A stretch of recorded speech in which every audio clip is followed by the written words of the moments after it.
അസ്സലാമലൈക്കും, നമസ്കാരം. പൊന്നാര ചങ്കള ഒരു പ്രധാനപ്പെട്ട ഒരു അറിയിക്കാൻ വേണ്ടിയിട്ടാണ് അപ്പോൾ ഒരു വീഡിയോ നിങ്ങളുടെ മുന്നിൽ വന്നത്. ഇന്ന് 15/5/2025 കൊണ്ടോട്ടി വഴി യാത്ര ചെയ്യുന്ന യാത്രക്കാർ, പ്രത്യേകിച്ച് നമ്മളെ പ്രവാസികൾ എയർപോർട്ടിലേക്ക് പോകുന്നവർ ശ്രദ്ധിക്കുക. രാവിലെ മുതൽ കൊണ്ടോട്ടിയിൽ റോഡ് ബ്ലോക്ക് ആവാൻ സാധ്യതയുണ്ട്. കാരണം ഇന്ന് കൊണ്ടോട്ടി നേർച്ചയുമായി ബന്ധപ്പെട്ടിട്ട് അവസാന ദിവസമാണ്. അവസാന പെട്ടിവരവ്, തട്ടാൻപെട്ടി വരവ് നടക്കുന്നത് 9 മണി മുതൽ 11 മണി വരെ. അതിൻ്റെ സമയത്തിൻ്റെ ഉള്ളിലാവും. അപ്പോൾ ആ സമയം എയർപോർട്ടിലേക്ക് പോകുന്ന യാത്രക്കാർ, മലപ്പുറം ഭാഗത്തുനിന്ന് വരുന്നവർ ദയവേത് കൊണ്ടോട്ടി ടൗണിലേക്ക് വരരുത്. അവർ ഒന്നൂക്കിൽ കോടങ്ങാട് എത്തുന്നതിന് മുന്നേ, കോടങ്ങാട് പള്ളി കഴിഞ്ഞ ഉടനെ ഒരു റോഡുണ്ട്. ആ റോഡ് വഴി മേലങ്ങാടി വഴി പോവാതെ തറയിട്ടാൽ കുമ്മിണിപ്പറമ്പ് വഴി എയർപോർട്ടിലേക്ക് പോകാൻ ശ്രമിക്കുക. മേലങ്ങാടി വഴി പോയാൽ ഒരു പക്ഷേ അവിടെ ബ്ലോക്ക് കുടുങ്ങാനും സാധ്യതയുണ്ട്.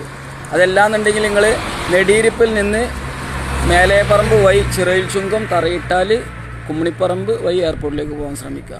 കൊണ്ടോട്ടി ടൗണ് ഉൾപ്പെട്ടിട്ടുള്ള മറ്റ് യാത്രക്കാരും ഒന്നുകിൽ ഇന്ന് നേരത്തെ ഇറങ്ങിക്കോളി വീട്ടിൽ നിന്ന്, അതല്ലാന്നുണ്ടെങ്കിൽ ബ്ലോക്ക് കുടുങ്ങാൻ സാധ്യതയുണ്ട്. അപ്പോൾ ഈ വീഡിയോ മറ്റുള്ളവർക്ക് മാക്സിമം ഷെയർ ചെയ്യുക.